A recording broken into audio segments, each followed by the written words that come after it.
Bank account நீங்கள் 2014க்கு முன்னாடி எல்லாத்தையும் இல்லையே. ம். சாதாரணமாக அன்ஆர்கனைஸ்டு செக்டாரில் வேலை செய்கிறாங்க பார்த்தீங்களா, இந்த கொத்தனார் வேலை செய்கிறவங்க, அவங்ககிட்டலாம் பேங்க் அக்கௌண்ட் இருக்காது. ஒரு கம்பெனிக்கு நீங்கள் வேலைக்கு போனீங்கன்னா தான் உங்களுக்கு பேங்க் அக்கௌண்ட் இருக்கும். உண்டா இல்லையா? யோசிச்சு பாருங்க. நமக்கு எல்லாம் மறந்து போச்சு.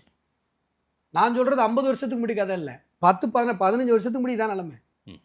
வீட்டுக்காரரு ஏதோ ஒரு வாட்ச்மேன் வேலைக்கு போகிறாருன்னா அவர்கிட்ட மட்டும் ஒரு அக்கௌண்ட் இருக்கும், ஒய்ஃப்கிட்ட இருக்காது. ஒய்ஃப் வேலைக்கு போனாங்கன்னா ஹஸ்பண்ட்கிட்ட இருக்காது. ஆனால் இன்னைக்கு பேங்க் அக்கௌண்ட் இல்லாதவங்க யார் மகேஷ்?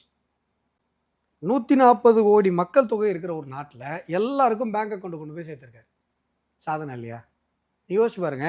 நான் லா காலேஜ் செகண்ட் இயர் படிக்கும் போது எனக்கு நல்லா ஞாபகம் இருக்குது. 2006 எனக்கு ஒரு பேங்க் அக்கௌண்ட் இருக்குது. உளுந்தூர்பேட்டையில் ஐஓபி பேங்க்கில் எனக்கு ஒரு பேங்க் அக்கௌண்ட் இருக்குது.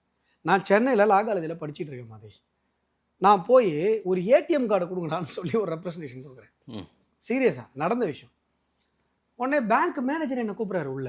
எனக்கு ஒன்றும் புரியலடா, ஏடிஎம்க்கு தானடா எழுதி கொடுக்குறோம், இது எதுக்கு பேங்க் மேனேஜர் நம்ம லோனாக கேட்குறோம் அப்படின்னு. தம்பி இங்கே வாங்க, உங்களுக்கு எதுக்கு ஏடிஎம் கார்டு என்ன கேட்குறேன். சார் இல்லை சார், இந்த மாதிரி நான் இங்கேருந்து அப்பா அம்மா காசு அனுப்புவாங்க, நான் அங்கேருந்து எடுத்துப்பேன். அது மணி ஆர்டரில் அனுப்புனா பார்த்தாதா, எதுக்கு ஏடிஎம்லாம் நீங்கள் கேட்குறீங்க? 1000 கேள்வி கேட்டாங்க எனக்கு ஒரு ஏடிஎம் கார்டு கொடுக்கறதுக்கு.